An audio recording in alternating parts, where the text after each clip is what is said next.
Estamos recibiendo una vez más, con mucha alegría, con mucho entusiasmo, la alegría y el entusiasmo que siempre nos produce conversar con él, al doctor en historia, al investigador, al docente, al referente de muchas y diversas áreas, fundamentalmente académica, pero yo diría también de construcción de ciudadanía, de posibilidad de reflexionar, de transmitir conocimientos en forma horizontal, democrática y por ende generosa. Estoy hablando de Gerardo Caetano, que junto con su colega Magdalena Broqueta son los coordinadores de Historia de los Conservadores y las Derechas en Uruguay, de la contrarrevolución a la Segunda Guerra Mundial. Hola Gerardo, buen día, bienvenido. Buen día, pero antes que nada, feliz cumpleaños. Feliz bueno, cumpleaños. Muchas gracias. Bueno. La verdad, a esta altura hace tanto que nos conocemos, pero las cosas hay que decirlas también. Yo vivo como un regalo de cumpleaños que hoy justo coincida tu visita a este programa, así que Gran honor. El honor es mío, querido. Bueno, muchas cosas arriba de la mesa. Por lo pronto no te pregunté porque justo con el tema del estacionamiento no tuve la paz para preguntarte, ¿tomás un tecito, un cafecito? Un tecito. Un tecito. ¿Con azúcar, nada o edulcorante? Edulcorante. Muy bien, muy bien. Y creo que Nacho ya me escuchó, ¿no? Que Diego ya me escuchó. Bueno, buenísimo. Bueno, a propósito de historia de los conservadores y las derechas en Uruguay, de la contrarrevolución a la Segunda Guerra Mundial, me parece que hay muchas cosas de carácter objetivo para decir y otras de reflexión que permita más a cierta zona de la subjetividad, ¿verdad? Lo primero objetivo, esto forma parte de un trabajo colectivo en el que han incursionado muchos colegas de altísimo nivel y que forma este fascículo, este tomo de una colección que incluyen dos más, ¿verdad? Exactamente, una colección de 3 tomos. Bien, bajo la consigna Historia de los Conservadores y las Derechas en Uruguay. Alguna vez tu colega, hoy viceministra de Educación y Cultura, me dijo, cuando yo le preguntaba con cierta deliberada ingenuidad, ¿por qué los historiadores, lo planteo así, siguen existiendo cuando ya sabemos que los documentos ya todos están encontrados, ya no vamos a... Estoy grosereando, tranquilo, no.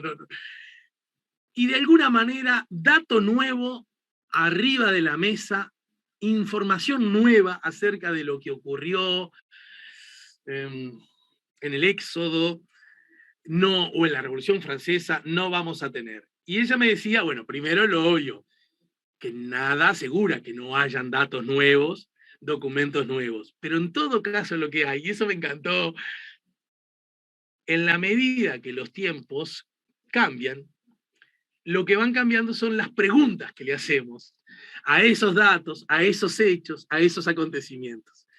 Y eso a mí me parece fascinante porque no es otra cosa que el tránsito mismo de la civilización, ¿no? Hacernos nuevas preguntas acerca de los temas de siempre. Sin duda, mi querida amiga Anita Ribeiro, que de ella... Querida amiga hablando, también, claro. Acierta. Los historiadores no hablamos desde un discurso de la verdad. No. Y mucho menos somos quienes monopolizan el relato de la tribu o el discurso sobre el pasado, o los que cuentan las cosas tal cual sucedieron, porque las cosas no suceden tal cual. Son aquellos que desde hace 2500 años, los primeros historiadores de la Grecia clásica, hacían con su caja de herramientas. ¿Qué era lo que hacían? Bueno, juntaban muchos documentos y juntaban muchas preguntas.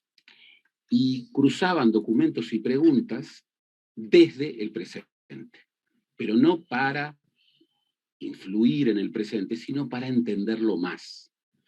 Y sigue siendo eso.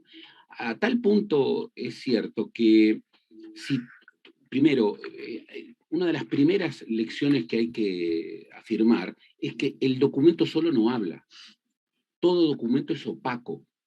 Si tú te quedás con lo que el documento presuntamente te da de inmediato, bueno, te vas a equivocar. Hay que partir de que toda documentación es opaca, necesita preguntas, y las preguntas van variando.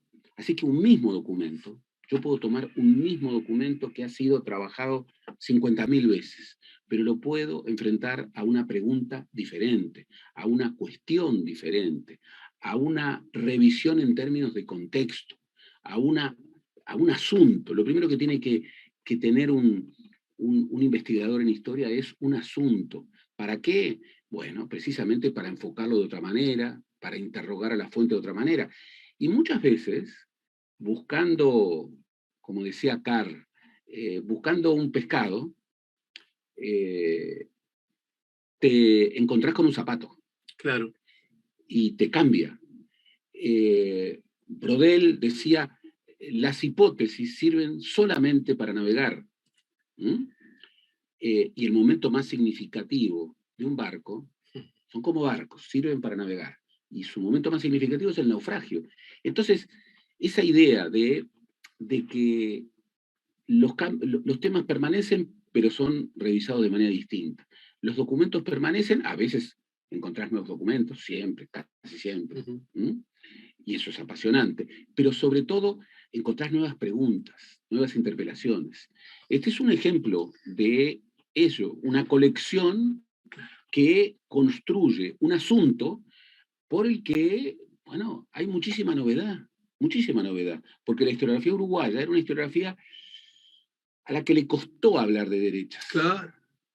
A la que le costó hablar de derechas. Entre otras cosas porque, bueno, así como las izquierdas se ufanan de serlo y afirman casi que necesariamente su identidad de izquierdas, las derechas, sobre todo en este país, no en todos los lugares, también es cierto, tienen una visión de negación del, digamos, del continuo derecha-izquierda, a tal punto de que dicen que eso, de alguna manera, es una construcción que le sirve a la izquierda.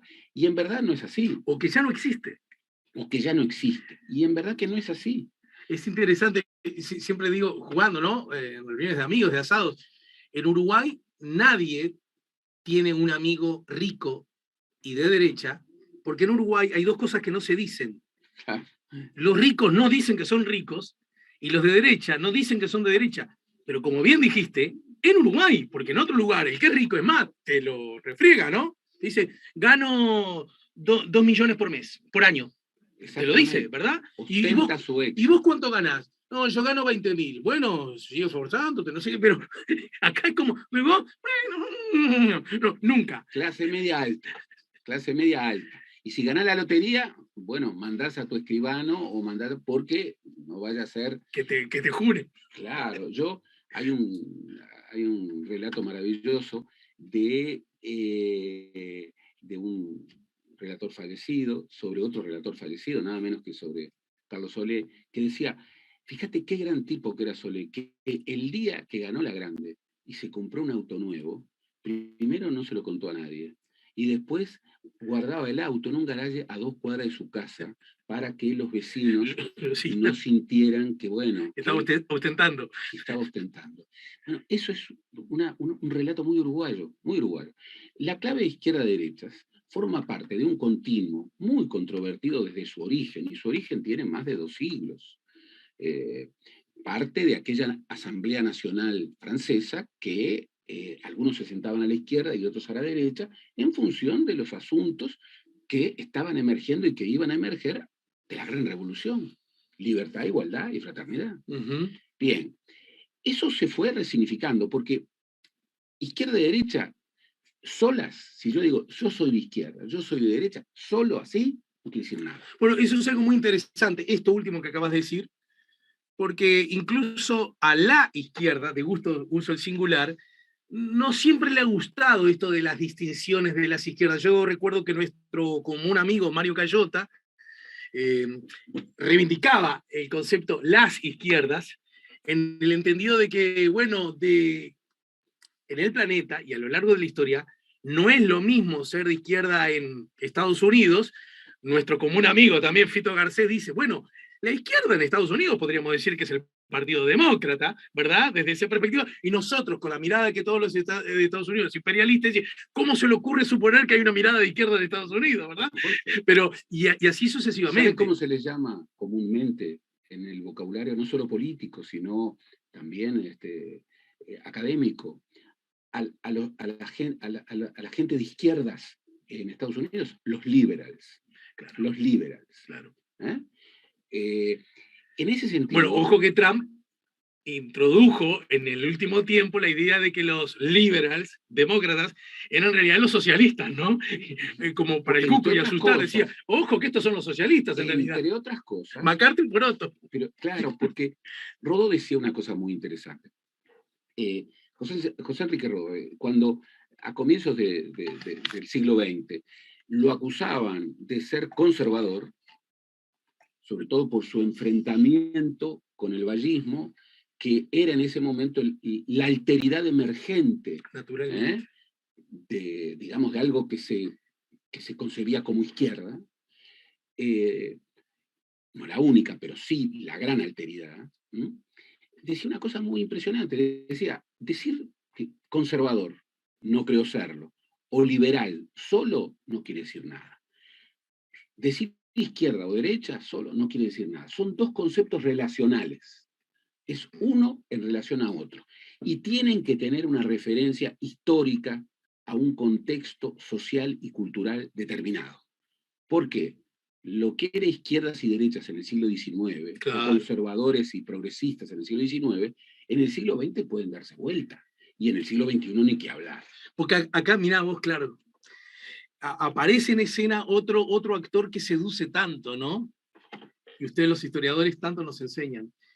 Los anacronismos, ¿verdad? Claro. Andamos con ganas siempre de medir con nuestra vara, con la regla de hoy, cosas que ocurrieron antes. Y no podés, papá. Y encasillar. Por ejemplo, durante bastante tiempo hubo como una esencialización equivocada del valor fundamental de las derechas, con sus variantes, y de las izquierdas, con sus variantes.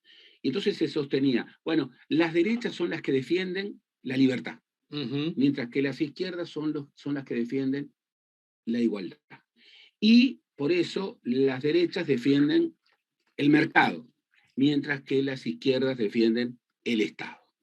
Y entonces ahí, bueno, había como una esencialización de quién estaba a la izquierda, de quién estaba a la derecha. Bien, eso explotó, porque si vos me decís, mira, yo defiendo la libertad, de inmediato viene la pregunta pertinente, pero ¿qué concepto de libertad defendés? Tú defendés el concepto de que la libertad en una sociedad, para que realmente exista, tiene que convivir con la desigualdad, como sostienen los liberal conservadores. Claro.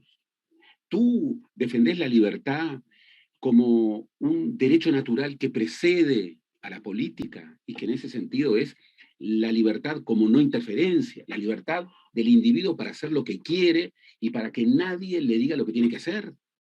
Tú defendés una noción de libertad en donde no tiene que haber un sentido de bien común, porque eso ya limita tu libertad. O tú defendés la libertad la libertad positiva, la libertad que solamente puede afirmarse si los otros son libres y en el marco de una comunidad en donde la clave es la política. La libertad como algo que se construye desde la política y la libertad que obviamente requiere virtudes, noción de bien común y también legitima la necesidad de la participación del Estado. ¿Para qué? Y justamente para evitar la desigualdad. Un republicano, por ejemplo, rompe absolutamente la idea de que la libertad requiere desigualdad. Claro. Niega el factor derrame. Claro. Niega la mano invisible del mercado. No naturaliza la idea de que el mejor asignador de bienes y recursos es el mercado. Y tampoco compra a rajatabla la idea de que le va bien a aquel que tiene talento y virtud. Por lo tanto, al que no le va bien es porque no tiene talento suficiente ni virtud suficiente. O porque no se esfuerza mucho. Algo así como que eligió eso, ojo, ¿verdad? Mirá que hay estudios que revelan que la sociedad uruguaya, que ostentaba un imaginario de clave solidarista, en donde una concepción de ese tipo, el que es pobre tiene la culpa él de ser pobre. Hoy las mediciones, ¿qué es lo que están indicando? Lo que están indicando es que está creciendo el porcentaje de uruguayos que comienzan a asumir esa visión de que el pobre es pobre por su culpa. ¿Ah?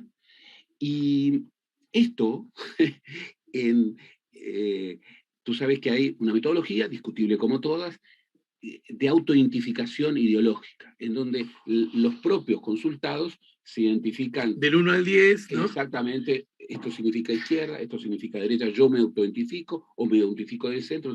¿Sabéis una cosa? Ese continuo de identificación ideológica se está corriendo en estos últimos 15 años, se corrió hacia los valores de derecha. Son relacionales. Del mismo modo que alguien que dice, bueno, yo soy de izquierda porque defiendo la igualdad y defiendo al Estado. Bueno, no basta. El gran ideólogo del liberalismo conservador, José Luis Goyena, gran empresario, gran jurista, el presidente fundador de la Federación Rural, lo que decía respecto a los valores de la Revolución Francesa, por supuesto de que no tenemos ningún problema con la libertad entendida como la no interferencia. Y tampoco con la igualdad, porque la igualdad debe ser concebida como igual libertad. Traduzcamos como la libertad reconocida formalmente por la ley. Claro. La libertad ante la ley. En lo que estamos totalmente en contra de la Revolución Francesa es en el tercer principio, fraternidad, que ahora se traduce como solidaridad. Eso, además lo decía, eso es lo que provoca el desborde de la soberanía popular y crea los regímenes izquierdistas. Entonces el problema no era la igualdad, el problema era la fraternidad. Lo curioso, está precioso esto, lo curioso, yo soy de los que cree, no quiero hacer tráfico de opinión con el público, yo soy de los que cree que con los 3 principios de la Revolución Francesa alcanza y sobra. Pero hay que discutirlo. No, por supuesto, no, quiero decir, todavía estamos en busca de, ¿verdad? Coincido. Quiero decir, coincido. Y digo, justamente, dialogar, primero que yo, a diferencia de un pensamiento más totalitario o autoritario de la izquierda, yo agradezco esas miradas de la derecha, porque yo después los discuto con política, ¿verdad? No. Es decir, yo no creo en eso, por eso no creo, imagino que vos tampoco, en partidos únicos, en verdades reveladas, en proyectos, porque justamente... Mira, en los años 90, un eminentísimo sociólogo alemán, Ulrich Beck, de la sociedad de riesgo, la globalización del riesgo, que lamentablemente falleció joven, rediscutía qué quería decir izquierda y derecha en la Europa de su tiempo. Claro. Imagínate, años 90, implosión de la Unión Soviética, reunificación alemana. Fin de la historia para algunos. Fin de la historia para algunos, en donde iban a venir tiempos aburridos porque se había llegado a la síntesis superior, claro. Economía de mercado más democracia liberal. Imagínate lo que pasó en los siguientes 25 años después que Fukuyama había dicho semejante profecía incumplida. Ulrich Beck decía, la ubicación izquierda y derecha tiene que ver hoy sobre cómo respondes a estas 3 preguntas. Y fíjate las 3 preguntas que hacía. La primera, ¿qué dices acerca de la política? En donde el posicionamiento ante la política iba de aquellos que reivindicaban a la política como una clave y aquellos que negaban la política. Y decía, la antipolítica es derecha, la reivindicación de la política es izquierda y además es democracia. Segunda pregunta, ¿cómo te ubicas frente al diferente, frente al otro, frente al diverso? Si niegas al forastero, si niegas al inmigrante, si niegas la diversidad, bueno, te estás orientando a la derecha. Mientras que si legitimas a la diversidad, al otro, al forastero, al inmigrante, te identificas con una cosa. Y finalmente, una cosa impresionante, ¿cómo actúas frente a la inseguridad? Valor fundamental. Además, vivimos una agenda en donde la securitización de la agenda hace que aquella vieja balanza que siempre estuvo entre los valores de la seguridad y los valores de la libertad, si tú querés más seguridad, vas a tener que sacrificar libertad. Estados Unidos post-Torre Gemela, clarísimo, Por ¿verdad? favor, por favor. Y hoy uno de los dramas que tenemos es que muchos ciudadanos están dispuestos a sacrificar la libertad para tener más seguridad. Ujú. Entonces, imagínate esas tres preguntas. Política, forastero, el otro, alteridad, diversidad y seguridad o libertad. La relevancia de esas tres preguntas y hasta qué punto esas preguntas que estaban radicadas eran claves relacionales, pero estaban radicadas en un lugar especial, era Europa y era Alemania en ese momento. Bueno, también han llegado ante nosotros. Hoy tú ves que, bueno, ante una agenda legítima de seguritización, bien, en donde tenés que manejar la tensión entre, bueno, cómo actuar frente a la diversidad, qué es lo que concebís como delito, eh, qué es lo que percibís respecto a la cárcel, respecto a la punición, algo muy importante en una sociedad, y tiene que ver con la clave izquierda-derecha, es, bueno, qué es lo que se considera delito y qué no. Uh-huh. El Código Penal. Y bien, ¿qué es lo que estamos viendo? Y estamos viendo cárceles que van incorporando cada vez más presos. Ahora, es muy interesante eso que decís desde muchas perspectivas, incluso desde una específica de Uruguay, más allá que lo que discute Uruguay le pasa a Uruguay. A veces tenemos la tentación esa del petizo soberbio, ¿verdad? De creer que son cosas que ya otros no discutieron y no pasaron, ¿no? Es terrible esa soberbia que tenemos, ¿verdad? La excepcionalidad uruguaya, por favor. Nos hace mal, ¿verdad? Muchísimo más, bueno, históricamente. Coincidimos, Gerardo. Y en esa mirada hay una cosa muy interesante, pero esto lo enseña cualquiera, ya no solo los sociólogos, ni hablar los criminólogos, los cientistas políticos, lo enseña cualquiera que sepa sumar y restar. Claro. En Uruguay, desde los 90 para acá, lo que ha ocurrido siempre es que el delito aumentó. Y lo que ha ocurrido siempre, de los 90 para acá, es que todos los gobiernos, todos, sin excepción, el de la izquierda también, ha procurado combatirla aumentando la punibilidad, es decir, la inflación punitiva. Exactamente. Entonces, supongamos que llega un señor de otra galaxia, un señor de Saturno, ¿no? Y dice, mira vos, esta gente que quiere evitar esto, que siempre está subiendo, utiliza esta herramienta que no solo no provoca que esto baje, sino que provoca que esto siga subiendo. ¿Por qué insisten con esta herramienta? Pero por supuesto, y esto lo sabía el carnaval, la escuelita del crimen, que era el nombre de una famosa murga. Bueno, hoy ¿dónde está la escuelita del crimen?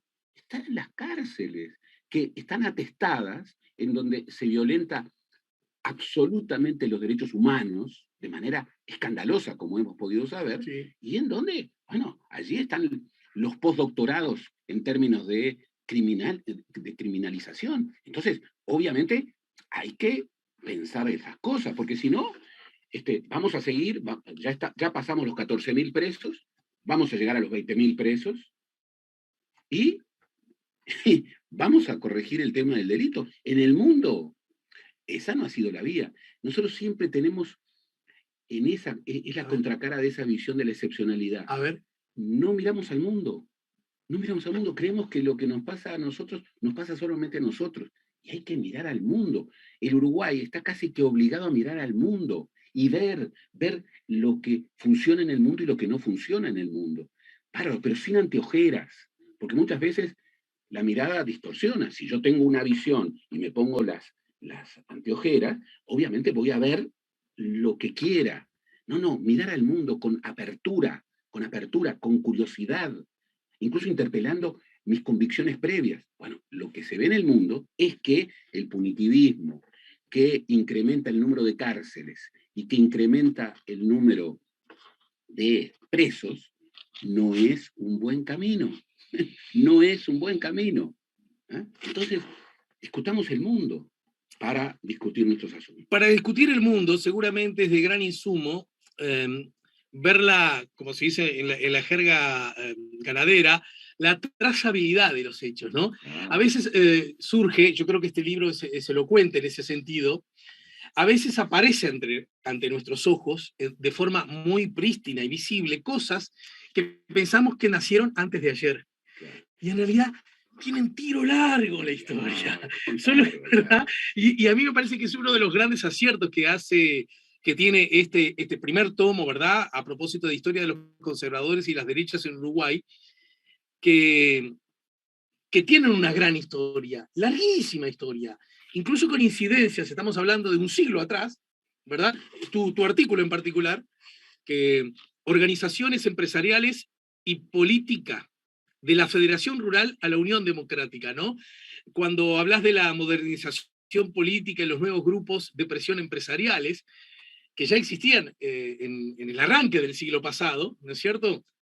A veces uno entiende, la pucha, con razón, hace un siglo, más de un siglo, el Uruguay tiene 8 horas para el trabajador ciudadano. Y necesitó un siglo más para que le tuviera el trabajador rural, ¿no? Bueno, bueno, entre otras cosas, no porque no hubieran proyectos. Quiero decir, pero no Al vienen de la vallismo, nada. al vallismo, por ejemplo, muchas veces se le ha hecho esa observación. Sí, 8 horas, pero para el trabajador urbano. No, no, no. Se lean los proyectos. El vallismo planteaba 8 horas para el trabajador rural. Lo que pasa es que no tuvo mayoría parlamentaria. ¿Y por qué no tuvo mayoría parlamentaria?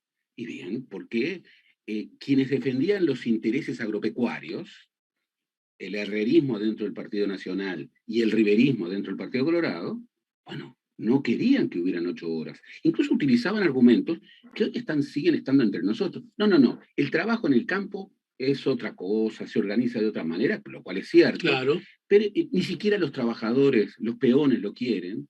Y además, eh, lo decía muy claramente quien era el líder político, digamos, del ruralismo, que se ostentaba orgullosamente como un ruralismo conservador, lo decía, hay que afirmar el mundo de la estancia contra el mundo de los rancheríos. El mundo de la estancia es la civilización y hay que preservarla de la lucha de clases porque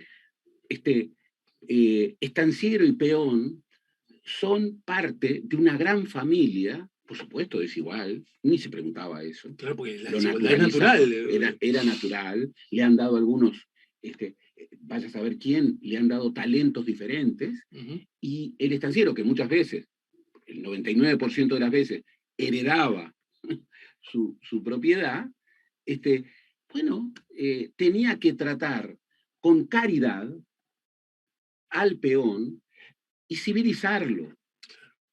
Bueno, eso se traduce en este libro. Yo te puedo traducir este primer tomo a través de preguntas. Cuando en 1911 empieza la revolución, hay observadores extranjeros, la revolución artiguista, hay observadores extranjeros que comienzan a diferenciar lo que ellos llamaban... 1811. 1811. Comienzan a diferenciar partidos. Era una palabra prohibida.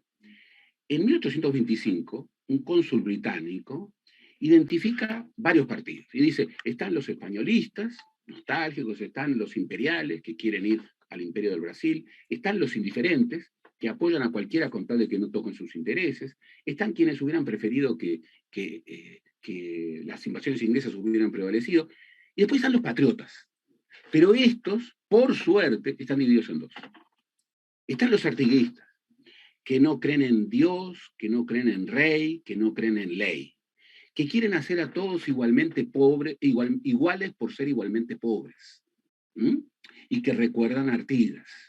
Pero por suerte, vuelve a decir, están los otros, los de la mejor clase, que no creen en nada esto, que temen el retorno de la anarquía. Cuando tú encontrás en la documentación de la época anarquía o incluso a veces democracia, con un sentido peyorativo, están hablando de Artigas, el innombrable, que no quieren la independencia. ¿Por qué? Porque la independencia puede hacer retornar al promotor del teatro de la anarquía. Era Artigas.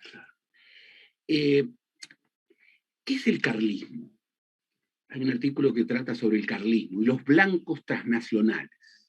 Se llamaban los blancos transnacionales. Esa suma de preguntas con las que arrancaste, que de alguna manera sintetizan el libro, la seguís desarrollando luego de esta pausa, ¿sí? Claro que sí. Estamos con Gerardo Caetano, estamos poniendo la mañana en camino, estamos recibiendo los mensajes que llegan a través del chat en nuestro canal YouTube, La Mañana en Camino, y también a través de nuestro WhatsApp 099-894-987. La excusa que hemos encontrado para recibir a Gerardo es el libro que con su colega, también doctora en historia, Magdalena Broquetas, en su condición de coordinadores, acaba de publicar Ediciones de la Banda Oriental, Historia de los conservadores y las derechas en Uruguay, de la contrarrevolución a la Segunda Guerra Mundial. Este es el tomo 1. ¿Los otros para cuándo están previstos? Y todos este año. El segundo saldrá en agosto-septiembre y el tercero va a salir en noviembre-diciembre. Bien, sobre estas preguntas, que de alguna manera sintetizan el libro, volvemos. Pero yo te agrego una pregunta más, y es,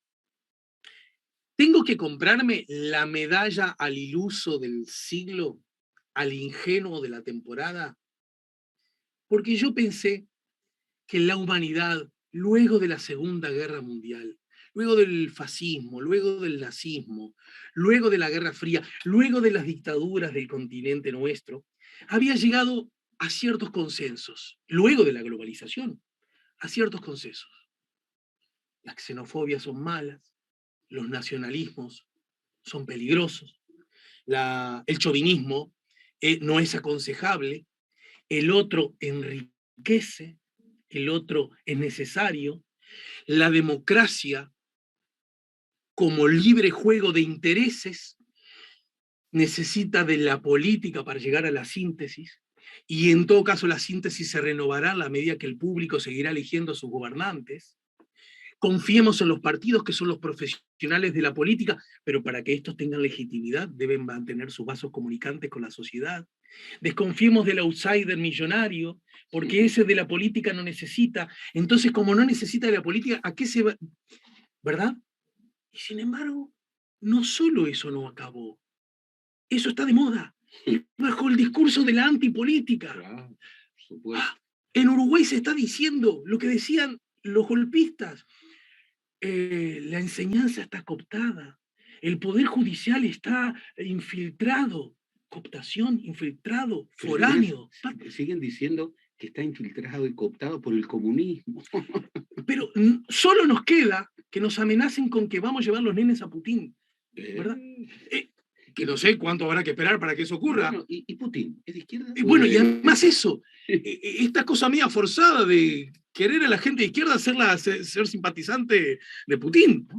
Bueno, pero entonces, me comí la pastilla de la ingenuidad, Gerardo. Me lo contestás luego en la pausa. Ya venimos. Seguimos poniendo la mañana en camino, seguimos en el 98.7, último tramo de la charla por hoy, con Gerardo Caetano. Y bueno, y a propósito del libro, Gerardo, habían quedado algunas preguntas que vos decías que son como linda llave para saber de qué estamos hablando. Claro, para ver, bueno, en estas tres claves del libro, que son los orígenes del siglo XIX, la reacción frente al reformismo vallista, comienzos del siglo, y la era de los fascismos, bueno, algunas preguntas. A ver. Ya planteábamos la pregunta de, bueno, ¿qué era lo que confrontaba al artiguismo con los contrarrevolucionarios? Tú sabés que hubo dos éxodos, no uno. Hubo un éxodo hacia la Ayudí, pero después hubo otra parte muy importante que se fue a Montevideo. Bueno, ¿qué era lo que identificaba a unos y a otros?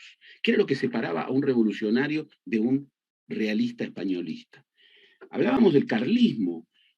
Había un carlismo. Ese es un artículo fantástico de Mario Cecchuri. Tú sabes que en el Uruguay de hoy, muy minoritario, pero hay carlistas que hacen toda una visión de la hispanidad, de la necesidad de un catolicismo integrista y que reivindican como, digamos, la clave del retorno a ese hispanismo, la figura de uno de los hermanos de Fernando VII, cuyo nombre era Carlos, el carlismo, y que refería, aun cuando ya se había roto Hispanoamérica, el imperio español, refería la idea de el carlismo como el sustento del retorno del hispanismo como definición fundamental.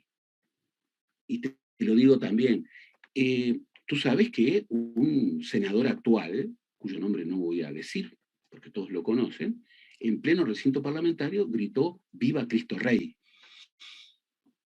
Bueno, ¿qué estaba queriendo decir? ¿Qué estaba queriendo decir? Bien, en el libro está eso. ¿Qué quería decir que las redes empresariales se articularan con la torre para justamente afirmar Bueno, lo que era una dictadura que aborrecía de los partidos. ¿Cómo fue la fragua del primer ruralismo conservador? ¿Qué era lo que pensaban quienes fundaron la Asociación Rural en 1871? ¿Qué los diferencia de los de hoy? ¿Cómo el vallismo emergió como ese otro frente al que los sectores empresariales, las derechas de todos los partidos se unificaron, diciendo, ahí está el comunismo uruguayo, ahí está el anarquismo, ahí está un zar, pero que es comunista, ahí está el Lenin uruguayo, principales articuladores. ¿Por qué quienes fueron sus principales articuladores? Terra, Pedro Manini Ríos, Luis Alberto de Herrera, terminaron en mayor o menor medida adhiriendo al fascismo. Porque también está esto otro. ¿Qué pasó con los políticos uruguayos frente al ascenso del fascismo europeo? ¿Qué pasaba cuando iban a Italia y volvían enamorados de Mussolini? ¿Qué pasó frente al franquismo? Hay una foto en donde está en el año 39, incluso bajo el título Año de la Victoria, bueno, una foto de Luis Alberto de Herrera en la embajada española, rodeado de integrantes de la Falange, incluso uniformados. ¿Qué pasó cuando emergió Hitler? Tú sabes que hubo un partido nacional socialista en el Uruguay. ¿Cuál fue el posicionamiento de tirios y troyanos frente a ese fenómeno de la era de los fascismos? ¿Por qué el vallismo, el diario El Día, tuvo una continuidad que no sufrió ningún cambio en una afirmación antifascista radical, pero aquellos que eran vallistas, pero que se iban del vallismo y que formaban otras cosas, bueno, empezaban a tener simpatías con Mussolini? Fue el caso de Manini, que venía del vallismo. Fue el caso de Julio María Sosa. Fue el caso de Gabriel Terra. Yo tengo una foto de Gabriel Terra haciendo el saludo fascista con toda la delegación uruguaya junto al conde Chano en una visita a Mussolini. Y podríamos seguir planteando las preguntas y viendo cómo, de alguna manera, este libro recorre viejas historias que, sin embargo, todavía están entre nosotros. Porque ahora que tirás esas preguntas, ¿no? El golpista primero y dictador después, Juan María Bordaberry, siempre digo, planteo esa brutal paradoja. Lo terminan echando los militares, a ver si y ponémele justo a medio si le estoy agarrando el bizcochazo. Porque se fue de mambo Bordaberry. Es decir, quería más cosas que los propios militares. Pero Juan María Bordaberry. Pero no viene de la nada, eso es lo que quiero decir, el pensamiento de Bordaberry. Juan María Bordaberry venía de un integrismo católico, rarísimo, rarísimo. Odiaba a los partidos. Y él nació en la Liga Federal de Acción Ruralista, fundada, entre otros, por su padre, Domingo Bordaberry, y fundada por Chicotazo. Y luego, cuando el ruralismo, en el 58, ingresa en el acuerdo electoral con el Partido Nacional y gobierna el herrero ruralismo entre 1959 y 1963, bien, ahí está una corriente política que luego dejaría el Partido Nacional y se iría al Partido Colorado.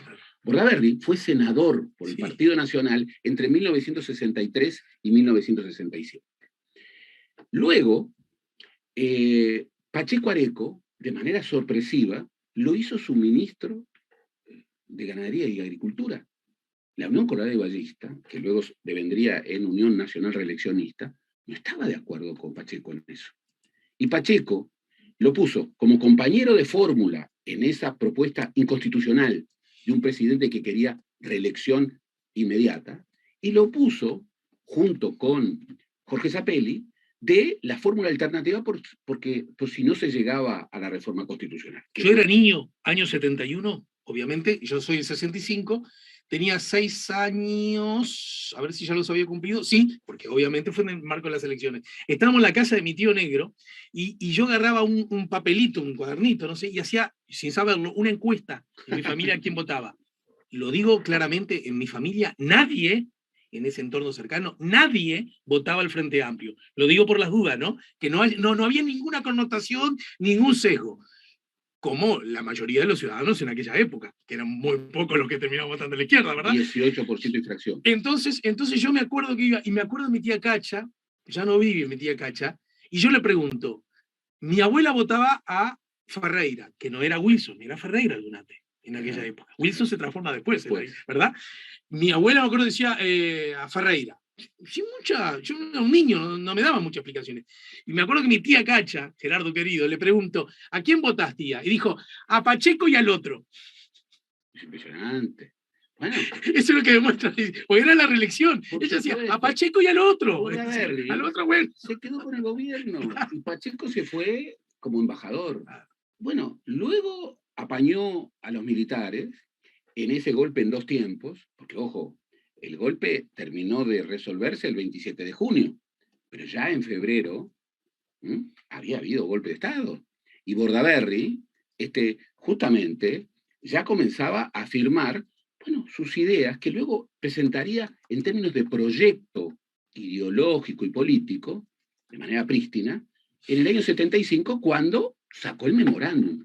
Se fue tanto de mambo que los militares golpistas, que no tenían ningún apego a la democracia, dijeron, no, esto es demasiado, papá. ¿Por qué? Porque ¿cuáles eran las ideas de Bordaberry? Que era también un carlista, que era un... Pero eso voy, que dialoga con esto, por eso resulta era revelador. El siglo XVIII es la madre del liberalismo y del marxismo.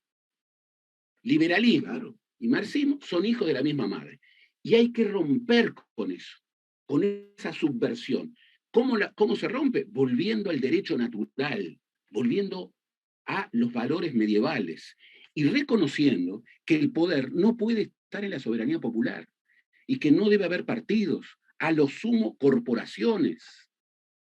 Y desde esa perspectiva, terrible, terrible, siniestra, antidemocrática, que no ocultaba, bueno, este hombre venía del ruralismo. Pero Gerardo, que no ocultaba en ese momento, porque en realidad cuando él se presentó en las elecciones liberales y en la mar en coche, con la unión de la masonería y los tupamaros como parte de un mismo proyecto. Y ojo, antisemita, en el libro también se ve. Bueno, cuando emerge Hitler, que llega al gobierno en enero de 1933, ¿quiénes vieron las políticas antisemitas de Hitler con muchísima simpatía y adhirieron a ellas? ¿Quiénes escribían a favor de esas políticas antisemitas? ¿Quiénes convocaban a un frente antijudío? ¿Quiénes hablaban de la gran conspiración mundial de comunistas, de masones y de judíos? ¿Quiénes? Ya entonces, en la década de los 30. Bueno, entonces son trayectorias. Bordaberry no nació de un repollo. Bordaberry es una figura que viene de una trayectoria en donde, bueno, estuvo en el ruralismo, estuvo en la combinación ruralismo-partido Partido Nacional, luego estuvo junto a Pacheco, luego, bueno, era absolutamente ajeno a la tradición colorada. Pero están las elecciones del 71, en donde hay que preguntarse, bien, ¿cómo pudo ser que el Partido Colorado tuviera de candidato a Juan María Bordaberry? Que tenía credenciales tan poco democráticas, pero además que era tan anticolorado. ¿Cómo pudo ser que el Partido Nacional, que tuvo 2 candidatos, Wilson Ferreira, el Dunate, que se quedó con 2/3, pero después tuvo el otro candidato, y el otro candidato se lo recuerda poco. Claro, el otro general Aguerrondo. Era el general Óscar Mario Aguerrondo, que el 25 de agosto de 1964 había fundado la Logia Tenientes de Artigas, y que tenía ideas filofascistas, y era golpista, y no fue golpista del año 64, lo era desde bastante antes. Y que tenían aquelarres durante la dictadura y están las fotos. Recordemos consejeros integrantes del colegiado que decían, a la democracia hay que darle vacaciones, ¿no? Mucho antes de que exista Tupamaro, ¿no? En Uruguay. Por supuesto. Y recordemos, bien, que eso es muchas veces olvidado, pero recorrer las tramas de las historias del pasado, con muchos documentos y con muchas preguntas, es clave. Mirá, yo fui alumno de Pidel. Mi gran maestro es José Pedro Barrán, pero yo fui alumno de Pibel y tengo una admiración profunda por Pibel. Y Pibel decía una cosa maravillosa que yo hago A ver. sistemáticamente. Pibel decía, hay que guardarse lo mejor de la documentación para la réplica. No hay que ponerla en el libro, hay que guardarla para después. Claro, Bandido. yo lo sigo haciendo, yo lo sigo haciendo. Pues ese es el problema A ver. y mi frustración Sí, ¿cuál es? es que muchas veces confirmo de que quienes me agravian no leen, o sea, están agraviando y calificando libros que no leen, pero además no utilizan ni medio documento. O sea, agravian sin referencia de contenido, no discuten contenido. Entonces, me quedo con los mejores documentos, que son múltiples. Por supuesto que yo los uso, y los uso con honradez. ¿Qué significa utilizar un documento con honradez? Confrontarlo con el otro documento y poner todos los otros documentos. Y Gerardo, ¿de qué tipo de ataques recibís? ¿De qué tipo? ¿De qué envergadura? ¿Desde dónde y por qué? Yo no estoy en las redes, no estoy en las redes, pero a veces, y yo digo que no, a veces en las redes emergen ataques, bueno, increíbles, que dicen que yo soy un militante pago, que Bueno. yo soy un comunista encubierto. El año pasado, bueno, a mí cuando me invitan, no voy a todos lados, pero cuando me invitan, a mí me invitó el comandante en jefe del ejército, el general Fregosi y el general Moreira, director del Instituto Militar de Estudios Superiores. Y me invitaron a una actividad académica en el Instituto Militar de Estudios Superiores, a la que yo fui. Sí, claro. Y yo le dije, ¿usted sabe lo que yo pienso? Sí, sí, sí. Y yo dije cosas que sigo pensando y que me parecen fundamentales.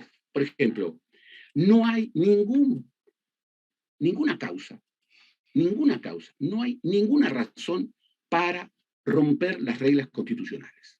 No la hay. Ni para gente del pueblo, ni para gente de la oligarquía, no hay para nadie. Segundo, yo puedo entender que un ejército es una institución vertical y que ahí el tema de la obediencia es muy importante. Pero no puede sostenerse la obediencia debida cuando la orden es violar los derechos humanos, violar una ley o dar un golpe de Estado. La obediencia debida, que es una estructura, que es una base de una institución clave, tiene que estar sometida a límites, que son los límites de la Constitución, de la ley y de los derechos humanos, que son valores universales. Tercero, en nuestra historia, el ejército ha tenido muchos momentos de involucramiento político partidario. El ejército primero fue Colorado. El Partido Nacional, una de las reivindicaciones era, tiene que terminarse el ejército de divisa. Eso es otra cosa que también se recorre en el libro. Los generales y los oficiales castrenses eran colorados, pero eran antiballistas. Por eso, que también está en el libro, hubo muchos intentos de golpe contra los gobiernos ballistas, los complots. Bárbaro. Después, la política de Herrera lo decía con esa gráfica notable que utilizaba. La política que hay que hacer respecto al ejército es echarle agua al vino. ¿Quiere echarle agua al vino? Bueno, nombrar generales blancos. Bien, lamentablemente, la mayoría de los generales blancos fue no solo, pero fueron los que dieron el golpe de Estado. Y hoy tenemos nuevamente un problema que es, bueno, que el ejército es escenario de disputa política partidaria. Y hay quienes, de manera más o menos directa, quieren configurar una suerte de partido de referencia militar. Bueno, de hecho, vos recordarás, Gerardo, porque es muy reciente esto, un fenómeno que, claro, los que nos quemamos con leche y vemos la vaca y cada tanto lloramos, tenía que ver cuando el hoy senador de la República, Manini Ríos, sistemáticamente se apartaba de la norma y de la ley en su condición de comandante en jefe, claramente buscando sanciones, porque eran demasiado evidentes, el sistema político que en aquella época era la oposición al gobierno de la izquierda, le doraba la píldora. Esto lo digo yo, por lo menos así lo miraba. Y también hay que recordar, ¿quién ascendió al generalato a Guido Manini Ríos? ¿Quién lo ascendió? Sí. El gobierno de Mujica.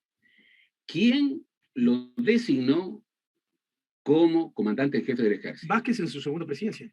Vázquez aceptó un nombramiento, obviamente, que implicaba la continuidad de Eleuterio Fernández Huidobro en el Ministerio de Defensa.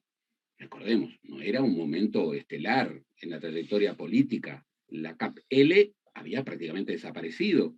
Era muy criticado por las organizaciones sociales y particularmente las organizaciones de derechos humanos. Y fue quien básicamente eligió. El doctor Vázquez aceptó la continuidad de Eleuterio Fernández Huidobro y la continuidad de, no solamente la continuidad, sino el ascenso de Guido Manini Ríos como comandante en jefe del ejército. Recordemos que cuando murió Fernández Huidobro, Guido Manini Ríos dijo el mejor ministro de Perfecto. ¿Quién era el secretario, el escribano de gobierno en los últimos 30 años prácticamente? El senador Domenech. El senador Domenech. El hoy senador Entonces, no, pero lo que quiero decir... impulsó políticamente la constitución de un partido que, entre otras cosas, expresara el espacio nacional y popular del ejército? ¿Quién apañó esa estrategia política en la que obviamente estaba Manini y estaba, sin duda, Domenech? Yo lo dejo como pregunta, porque no tengo todavía evidencia. Lo que yo quiero decir a propósito de la ingenuidad que te había dejado planteado antes de la pausa es, en ese contexto, era notorio que un funcionario público estaba inhibido de hacer ciertas conductas que reiteradamente llevaba a cabo. Y la lógica política era, acá tenemos cuando todavía no se sabía que iba a armar su propio partido, obvio, ¿no? Un potencial botín electoral, y eran claros los mensajes que desde el Partido Colorado y fundamentalmente de muchos actores del Partido Nacional, de solidaridad hacia el comandante en jefe que era una y otra vez sancionado por el presidente de la izquierda, ¿verdad?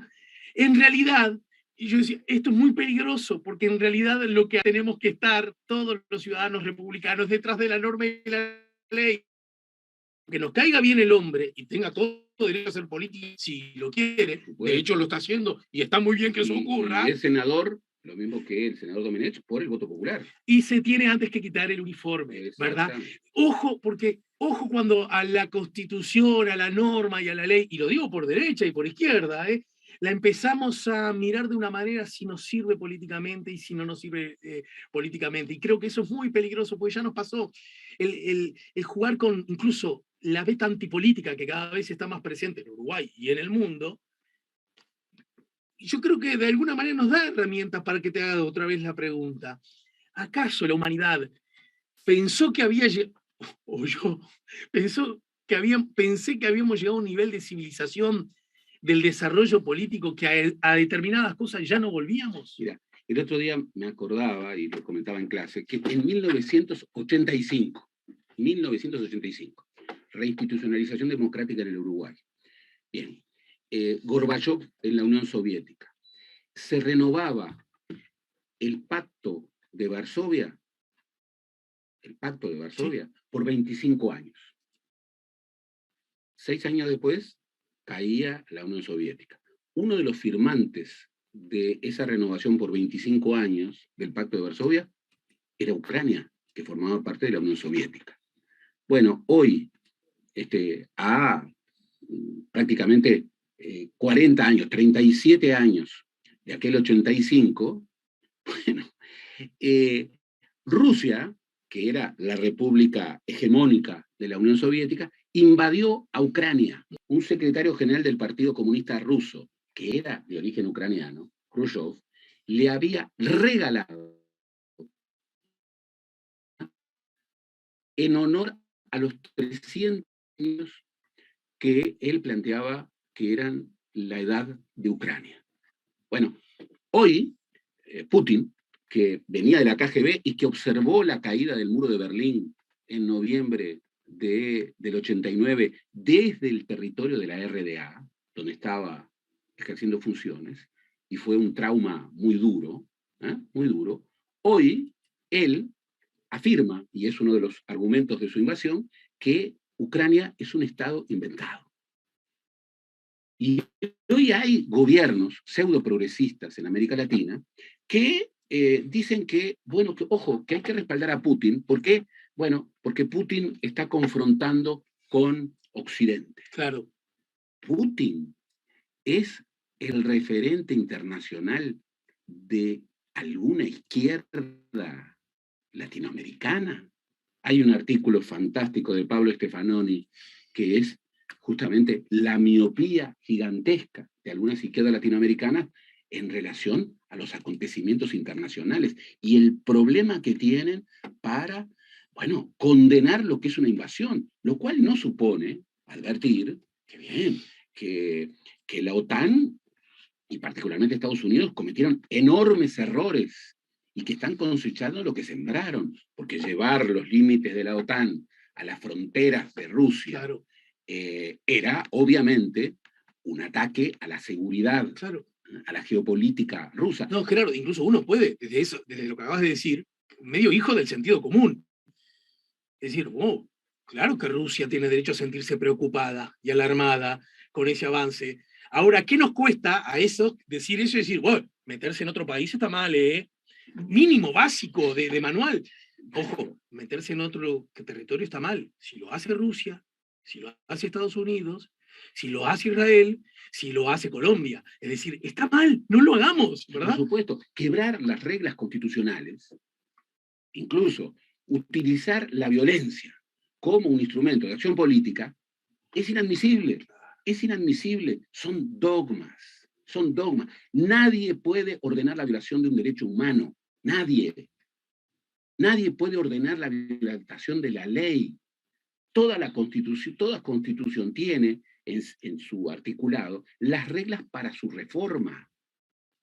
Estos sentidos comunes de esa plataforma común que es nuestra primera definición, que es la democracia, que es la no violencia, que es decir, mira, yo pienso muy distinto a vos, pero eso yo no lo tolero ni lo consiento, lo celebro y discutamos dentro de esta plataforma, dentro del marco de la ley, dentro del respeto irrestricto a los derechos humanos y sin violencia. ¿Y eso está en riesgo? Eso está en riesgo, sin duda alguna. Sin duda alguna que está en riesgo. Y también está en riesgo en América Latina.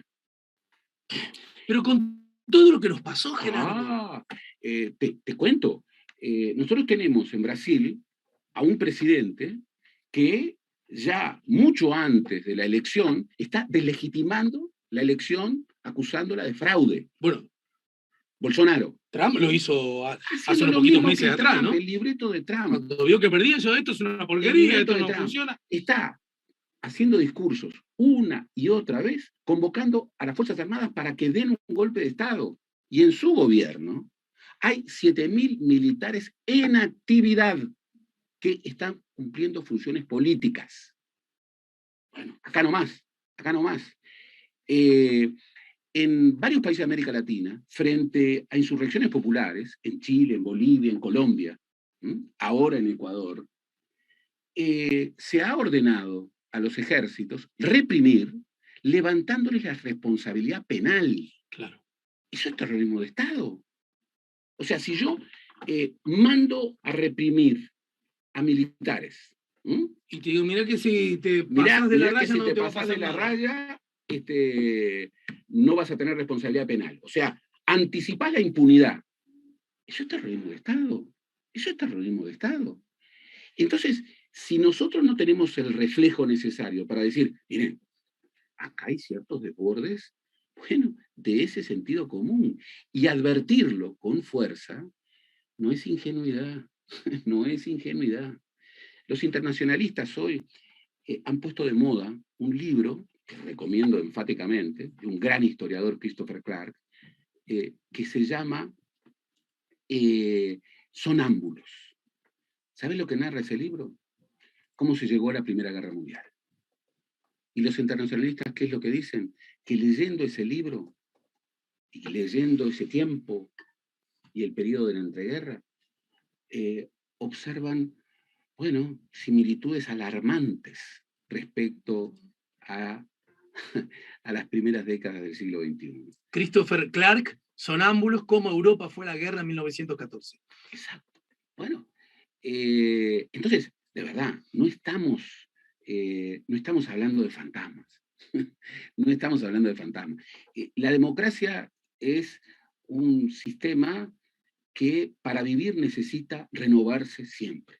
Y para protegerse necesita protegerse siempre. Y para terminar, en este contexto, casi como una consigna contradictoria con lo que habíamos hablado antes, el Uruguay no luce con cierta excepcionalidad y por ende, en este caso, fortaleza que hace que esos temores estén relativamente lejanos. Bueno, claro, claro.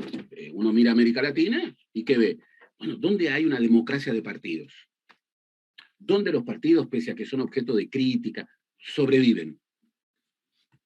En América del Sur solamente Uruguay.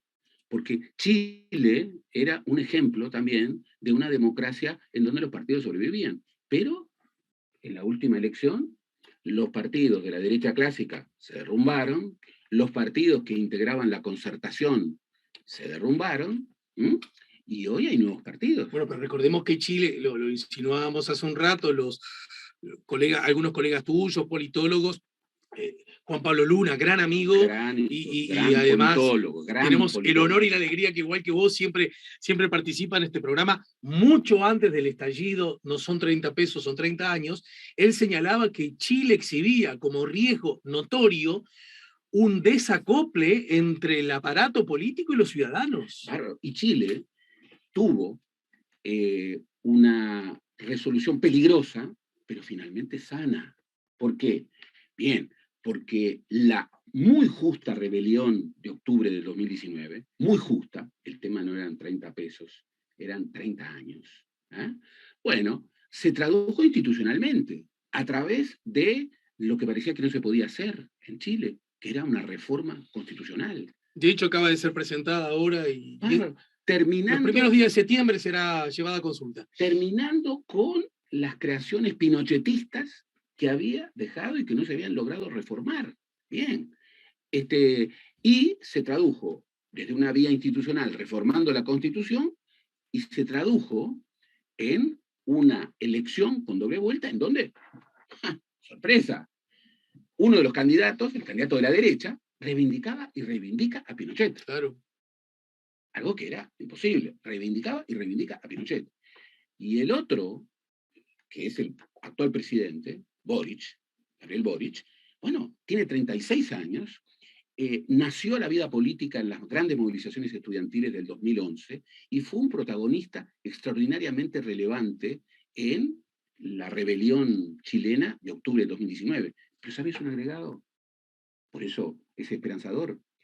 No tiene pulgas para decir que en Nicaragua, en Venezuela y en Cuba imperan dictaduras. Y que si para decirlo tiene que pedir permiso y no sé cuánto, bueno, en realidad prefiere decirlo y asumir todas las consecuencias. El rey está desnudo. Claro. Alguien se atrevió a decirlo. Alguien se atrevió a decirlo. Y Gabriel Boric, 36 años, esa sí que es la nueva izquierda, bueno, hoy está lidiando con circunstancias terribles, que entre otras cosas son herencias de problemas irresueltos. Gerardo, qué bueno es charlar contigo. En todo caso, les recuerdo a todos que ya están las librerías, acaba de ser editado por justamente Evo, Ediciones de la Banda Oriental, Historia de los conservadores y las derechas en Uruguay, de la contrarrevolución a la Segunda Guerra Mundial. Sus coordinadores son Magdalena Broquetas y quien nos acaba de ayudar a poner la mañana en camino, Gerardo Caetano.